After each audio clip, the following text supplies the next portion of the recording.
ini Bapak. Bang Eman diserang, dipukul, diajar, dicakar. Anaknya sendiri yang namanya Puput berusaha nenangin.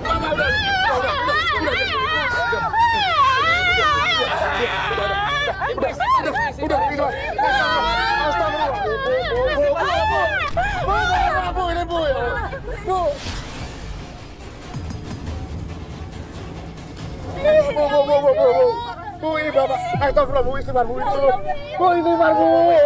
Bu, istighfar. Anakmu, Bu, anakmu.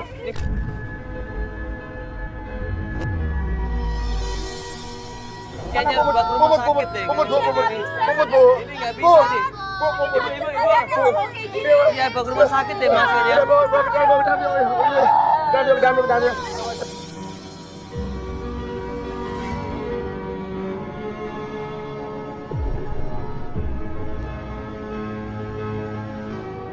Sama Bang Eman dibekap istrinya ini, ditenangin, dipeluk erat-erat, dibawa ke dalam rumah supaya bisa terkontrol emosinya.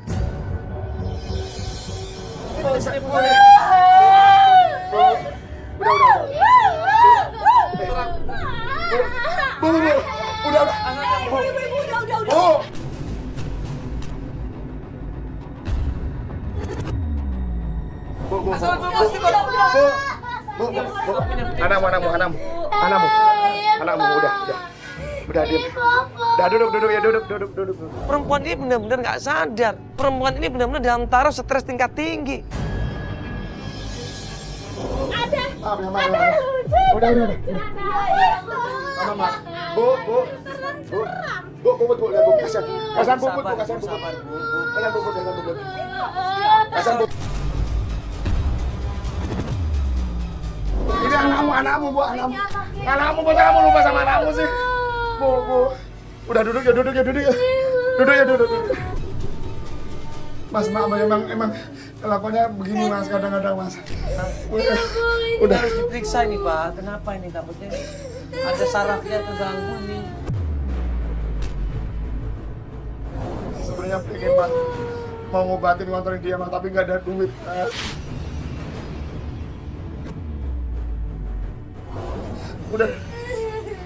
Udah Put, kamu diam. Diam ya. Udah. Itu Mbak. Udah. Oh iya.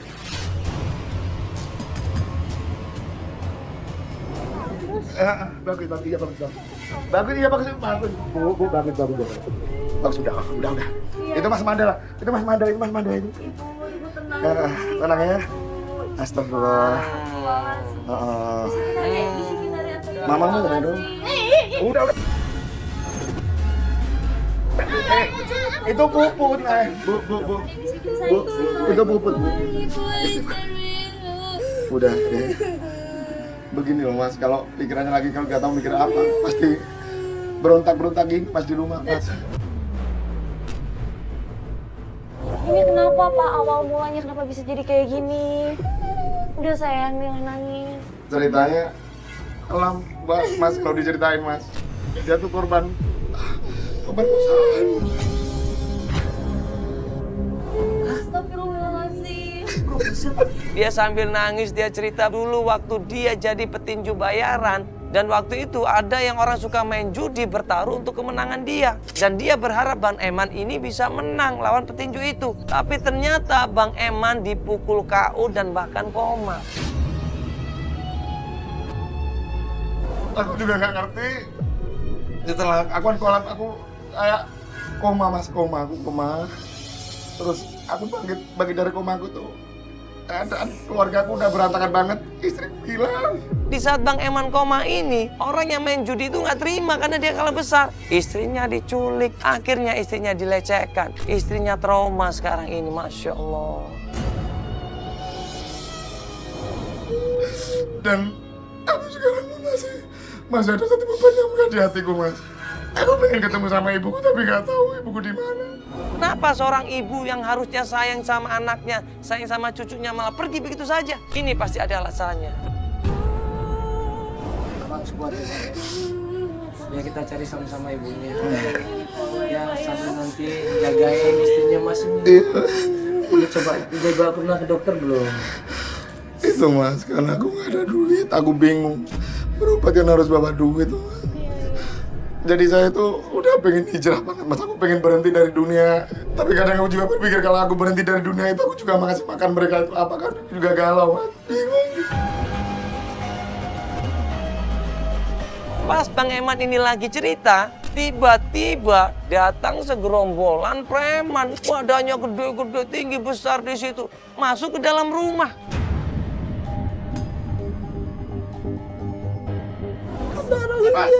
Weh, Man. Lu buat apa jadi tukang cilok, Man? Udah. Jadi penggali kubur. Bertarung di atas ring lo. Tapi kenapa lu kemari? Ini kenapa lu kemari? Penghasilan lu bisa banyak, Man. Kita ke tempat ikan aja, Bang. Buat apa lu melas-melas?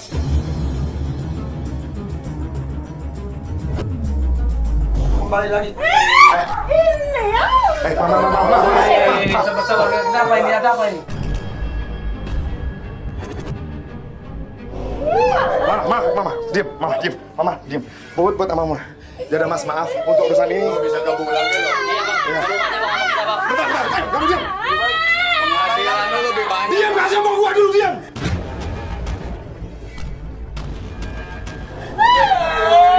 Mas, maaf mas. Untuk masalah ini, insya Allah aku bisa ngurusin mas. Maaf ya, maaf.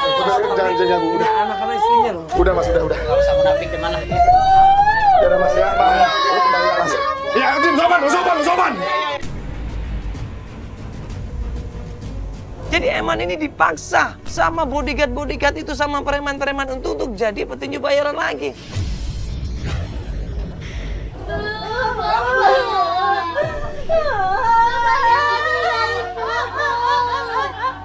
Anaknya di sini teriak-teriak tapi nggak dipeduliin. Apa lu lagi luar kan lu?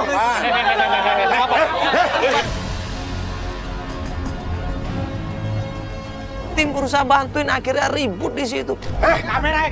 Ini urusan gua. Kalian jangan usah campur. Ayo. Kamera itu enggak. Adik saya udah. Saya udah isi, udah.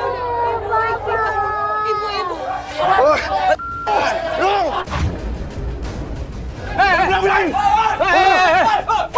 Tangkap dia. Kalau ke rumah gua.